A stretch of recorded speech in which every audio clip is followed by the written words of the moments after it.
इस वक्त यूएई में कॉप 28 यानी कॉन्फ्रेंस ऑफ पार्टीज का 28वां सेशन चालू है और उसमें फाइनली एक फंड अप्रूव किया है जिसका नाम है लॉस एंड डैमेज फंड। तो क्या है, आइए इसके बारे में जानते हैं। मैं हूं आपका दोस्त, host, educator, mentor Sanghi sir और आप सभी का स्वागत है रीच यूपीएससी पर। हमारे चैनल को सब्सक्राइब करें, उससे हमें बहुत मोटिवेशन मिलता है, तो प्लीज सब्सक्राइब करें और उसी के साथ साथ घंटी वाला बटन दबाएं। कमेंट सेक्शन में जरूर लिखकर बताएं आप किस तरीके के वीडियोस देखना चाह रहे हैं। तो जैसा कि मैंने बताया कि 1 to 12 दिसंबर का जो कॉप समिट है उसमें यह डिसाइड हुआ कि एक लॉस एंड डैमेज फंड बनेगा जिसमें कंट्रीब्यूशन दिया जाएगा डेवलप्ड कंट्रीज द्वारा, यानी वो देश जो ऑलरेडी विकास कर चुके हैं या क्लेम करते हैं कि वो दुनिया के डेवलप्ड कंट्रीज हैं। तो शुरू करने से पहले आपको एक बेसिक डिफरेंस बताना चाहूंगा दो फंड्स के बारे में, जिसमें से पहला फंड तो है जो अभी अप्रूव हुआ है, लॉस एंड डैमेज फंड, और दूसरा जो है वो है climate adaptation fund. Climate adaptation fund एक ऐसा फंड है जो कि ऑलरेडी एग्जिस्ट करता है। ये प्रोएक्टिव अप्रोच लेकर चलने वाला फंड है। This basically takes the proactive approach. Proactive approach का मतलब है कि कोई डिजास्टर होने से पहले या कोई क्लाइमेट कैलामिटी होने से पहले आपने कोई एक्शन लिया हो अपने आप को प्रोटेक्ट करने के लिए। फॉर एग्जाम्पल, इस फंड से जो पैसा जाता है वो पैसा जाता है अपने आप को सेफगार्ड करने के लिए कि कल को फ्लड्स आए तो आपकी बिल्डिंग रेजिस्टेंट हो, आपका इंफ्रास्ट्रक्चर सही हो, आपकी सड़कों पे पानी ना भरे, no one should lose their lives. तो इस तरीके से यदि आप कोई एक्शन ले रहे हैं और वो एक्शन जो है एडवांस में ले रहे हैं, किसी नेचुरल कैलामिटी को होने से पहले ले रहे हैं, तो उसका पैसा जो है क्लाइमेट अडेप्टेशन फंड से आता है और उसी पर्पस के लिए फंड एस्टैब्लिश किया गया है। लेकिन जो फंड अभी अप्रूव हुआ है, लॉस एंड डैमेज फंड, ये रिएक्टिव फंड है।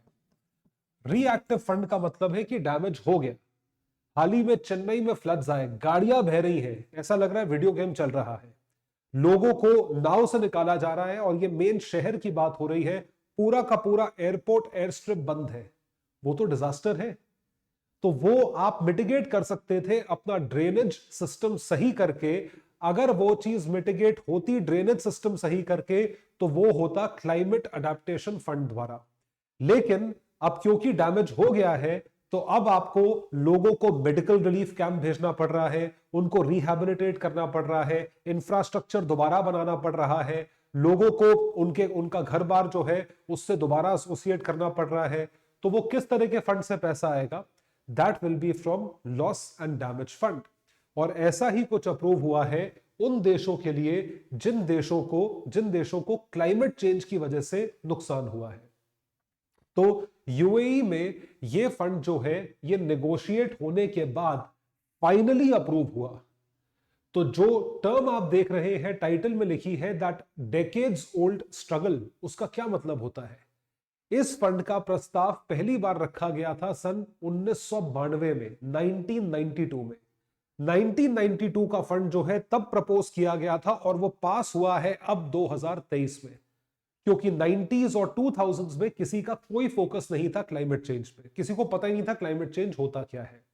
सन 2008 में जब एनएपीसीसी बनाया गया और क्लाइमेट के बारे में बातें शुरू हुई, उसके बाद लोगों का क्लाइमेट पे धीरे धीरे फोकस आया और अब जाके ये फंड अप्रूव हुआ है। और अभी भी ये जो फंड अप्रूव हुआ है इसमें कंट्रीब्यूशन कितना आएगा, दिस इज अननोन। तो कॉप 28 में ये चीज हुई और एम जैसा मैंने आपको बताया कि आर्थिक तौर पे सहायता, financial assistance to poorer nations, उन कंट्रीज को जो फेस कर रहे हैं, जो प्रॉब्लम को फेस कर रहे हैं because of climate change, climate related disasters, चाहे वो फ्लड्स हो, चाहे वो वाटर लेवल बढ़ना हो, चाहे वो इंफ्रास्ट्रक्चर डैमेज हो, चाहे वो कोई भी चीज हो, अर्थक्वेक हो। तो support to communities displaced by floods के जरिए, राइजिंग सी लेवल्स के जरिए जो आइलैंड्स पानी के नीचे आने वाले हैं या धीरे धीरे आ रहे हैं, पुअर कंट्रीज या डेवलपिंग कंट्रीज, वो क्यों हो रहा है उसका रीजन दिया गया। रीजन ये है कि जो डेवलप्ड देश है उन्होंने इतना ज्यादा डेवलपमेंट करा जिसकी वजह से इतने massive green house gas emissions हुए, जीएचजी एमिशंस या कार्बन डाइऑक्साइड एमिशंस, उस क्लाइमेट चेंज का जो इंपैक्ट है वो बेचारे गरीब देश भोग रहे हैं, जिसकी वजह से सी लेवल्स राइज कर रहे हैं। आइलैंड कंट्रीज कहां जाएंगी? तो कल को उनको अगर डिजास्टर रिलेटेड चीजों से डील करना है तो पैसा चाहिए, उन कंट्रीज को इस फंड से पैसा दिया जाएगा। So it is different from climate adaptation fund जो मैंने आपको समझाया। Damage refers to a situation, damage एक ऐसी चीज है जो कि हो गया, टूट गया, साइक्लोन आ गया, अर्थक्वेक आ गया, फ्लड्स आ गए, तो damage can not be undone, damage हो गई ये चीज। उस डैमेज से डील करने के लिए, क्लाइमेट इंपैक्ट को आपको डैमेज से डील करने के लिए इस फंड से पैसा दिया जाता है, जो कि अडेप्टेशन फंड से अलग है। तो सवाल पहला उठता है कि 30 साल क्यों लगे? What took so long? 30 साल इसलिए लगे क्योंकि डेवलप्ड और डेवलपिंग कंट्रीज के बीच में झगड़ा था। यूएस और western powers versus India and China. US चाहता है कि भारत और चीन भी इस फंड में कंट्रीब्यूट करें। क्यों करें भाई, क्यों करें? उनका कहना यह है, इंडिया चाइना भी तो कार्बन डाइऑक्साइड इतना एमिट कर रहे हैं, India China are also emitting carbon dioxide. जिसका रिस्पॉन्स भारत और चीन ने यह दिया कि भाई आपने पूरे 25-30 साल खूब डेवलपमेंट करा, जितना कार्बन एमिशन पूरी दुनिया में हुआ है इंडस्ट्रीज की वजह से, उसका 70-75% जो है वो वेस्टर्न पावर्स ऑलरेडी कर चुके हैं। वेस्टर्न पावर्स ने, यूएस ने, कनाडा ने, जर्मनी ने, फ्रांस ने, यूके ने, इन सब ने खूब कार्बन डाइऑक्साइड एमिट करा है, पूरे ईयू ने। और आपने डेवलपमेंट का पार्ट ट्रीट करा, आप डेवलप हो गए। अब हाल ही में जब हम जैसी कंट्रीज ने डेवलपमेंट का पाथ शुरू करा है और उसके लिए अगर हमें इंडस्ट्रियलाइजेशन करना है, कार्बन डाइऑक्साइड एमिट करना है, तो आप हमें क्यों रोक रहे हो? मतलब आपने जो डेवलपमेंट करा वो हमारी कॉस्ट पे करा और आप हम ही से पैसा मांग रहे हो। या तो हम डेवलपमेंट ना करें, और अगर डेवलपमेंट करें तो हम भी फंड में कंट्रीब्यूट करें। ये कहां का इंसाफ है? So US and developed countries want India and China to contribute. तो भारत और चीन का क्या स्टैंड है? Arguing their high levels of emissions or recent developments, हमारी रीसेंट चीज है कंपेयर्ड टू हिस्टोरिक इमिशंस जो आप सबने मिलकर किया है, वेस्टर्न पावर्स ने मिलकर किया है। So they still remain developing countries as set out in UNFCCC signed in 92 and qualified to receive funds. Bharat और चीन को तो फंड्स मिलने चाहिए, क्योंकि वो हम जो है हम भोग रहे हैं उस चीज का रॉक जो कि आप ऑलरेडी कर चुके हो, 70-75% एमिशंस कर चुके हो। तभी तो इतने साइक्लोन्स और ये चीजें आ रही हैं। सारा कूड़ा तो आप हिंदुस्तान भिजवाते हो फेंकवाने के लिए from loss and damage fund. तो भारत और China should qualify for this. तो एक तरफ चीन और भारत कह रहे हैं कि हम कंट्रीब्यूट नहीं कर रहे हैं, हमें मिलना चाहिए। यूएस कह रहा है आपको कंट्रीब्यूट करना पड़ता है। तो यहां पे क्या चीज आती है? मध्य मार्ग, मिडिल पाथ। मिडिल पाथ यह निकाला गया कॉप 27 के बाद कि आप इस फंड को ओपन रखें डेवलपिंग कंट्रीज के लिए। डेवलप्ड कंट्रीज के ऊपर बाइंडिंग है कि आपको कंट्रीब्यूट करना है। डेवलपिंग कंट्रीज के लिए वॉलंटरी रखेंगे, इट विल बी वॉलंटरी कि उनको कंट्रीब्यूट करना है तो करे, नहीं करना है तो ना करे। लेकिन जो डेवलपिंग कंट्रीज है और पुअर कंट्रीज है उनको इस फंड से पैसा दिया जाएगा। Decision makes it clear that all developing countries are eligible to apply for funding. और फिर जो भी पैरामीटर्स है स्टडी करी जाएगी, किस लेवल का डिजास्टर है, क्या है, उसके अनुसार इनको जो है वो फंड दिया जाएगा। तो ये मिडिल पाथ निकाला गया है डेवलपिंग कंट्रीज, भारत और चीन जैसे देशों के लिए। So it will be hosted by world bank. ये जो फंड है वर्ल्ड बैंक द्वारा मेंटेन किया जाएगा 4 साल के लिए, इंटरिम पीरियड के लिए। फिर देखते हैं कि उसको किस तरीके से मैनेज करेंगे। ये एक मध्य मार्ग यानी मिडिल पाथ निकाला गया है। तो जो कॉप 28 समिट है वो यूएई में हो रहा है और प्री कॉप कई सारी चीजें डिसाइड हुई।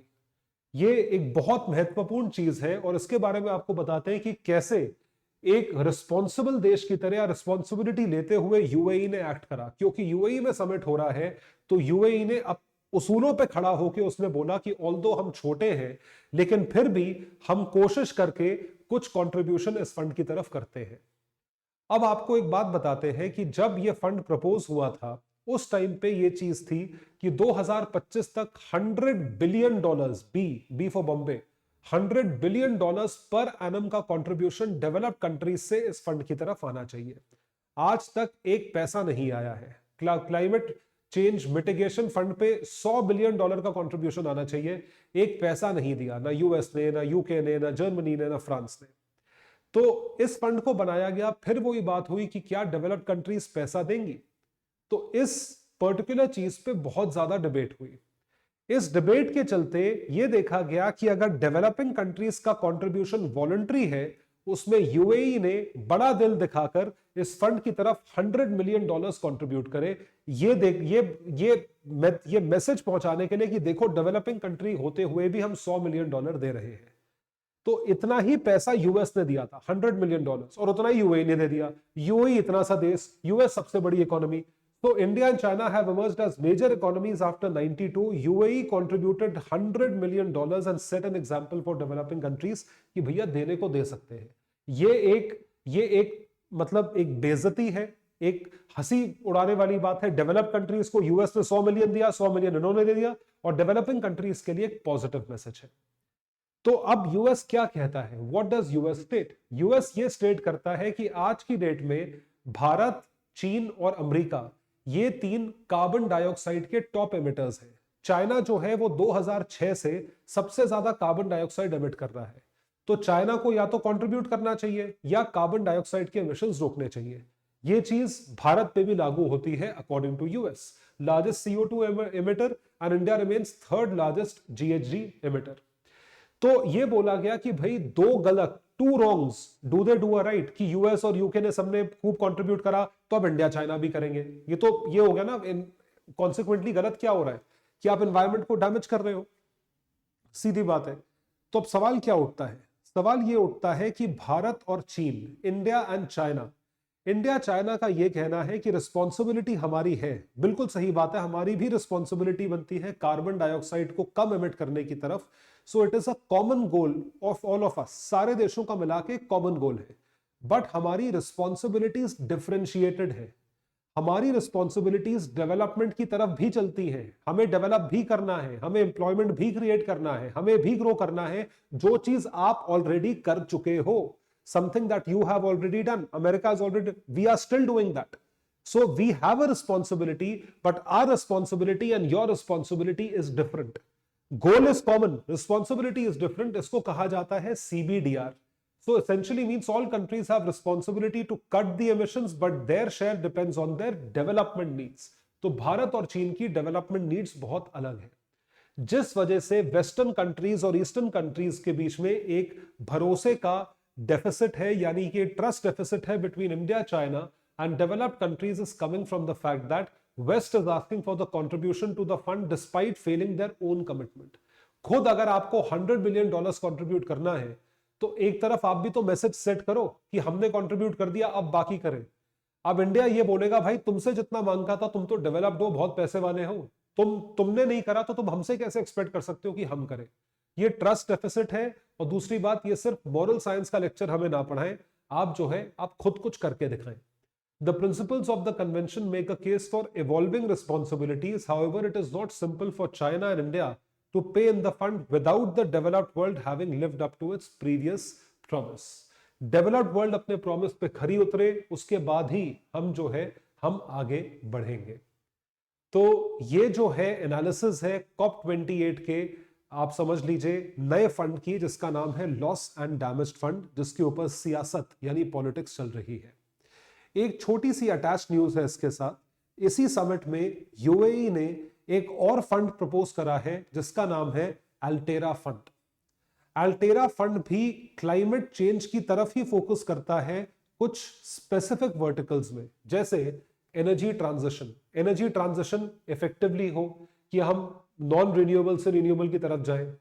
इंडस्ट्रियल डीकार्बनाइजेशन, की इंडस्ट्रीज को आप फंक्शन ऐसे कराएं कि कार्बन डाइऑक्साइड एमिट ना हो। Sustainable living, living should be sustainable, it should not be one sided और it should not be unsustainable, कि आप इतना यूज करें और इतना कार्बन फुटप्रिंट छोड़ें कि वो अनसस्टेनेबल हो जाए। और क्लाइमेट टेक्नोलॉजीज को और ज्यादा इफेक्टिव बनाएं। इन चीजों के लिए यूएई ने एक फंड एस्टैब्लिश करा जिसका नाम है अल्टीरा, और सारा कंट्रीब्यूशन यूएई ने दिया $30 बिलियन का contribution. It is a massive contribution for global climate solutions. तो ये चीज करी गई है कि सारे के सारे मेंबर्स आपस में आएंगे, हमने इतना फंड दिया, इसको देख के और मेंबर्स भी फंड देंगे, तो उनका अनुमान यह है कि ये फंड जो है तकरीबन इससे 10 गुना जाने की संभावना है। कम से कम 8 गुना तो जा ही सकता है। So climate issues can attract $250 billion of investment by 2030, क्योंकि इन सब चीजों में इन्वेस्टमेंट चाहिए।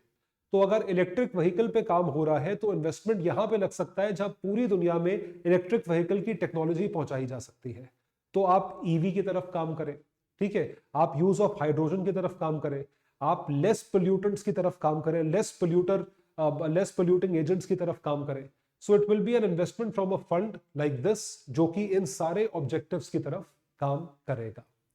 तो ये पूरा हमारा टॉपिक की एनालिसिस है, जिसपे एक मेंस का सवाल बनता है, काफी महत्वपूर्ण सवाल है।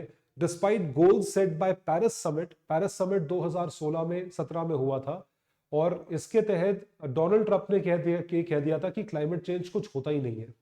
The transition towards sustainable development remains अ की चैलेंज। सस्टेनेबल डेवलपमेंट की तरफ जो बढ़ रहे हैं वो अभी भी एक चैलेंज है। So in light of COP28, discuss how can this problem be addressed? ये प्रॉब्लम कैसे एड्रेस हो सकती है COP28 को मद्देनजर रखे होते, आप बताएं। तो जो हमने डिस्कस करा है उसके बेसिस पे ये सवाल जो है इसका जवाब दिया जा सकता है। आई होप आप आंसर करेंगे, कमेंट सेक्शन में लिखकर मुझे जरूर बताइएगा। That would be all for today. Thank you so much, bye everyone, take care and all the best.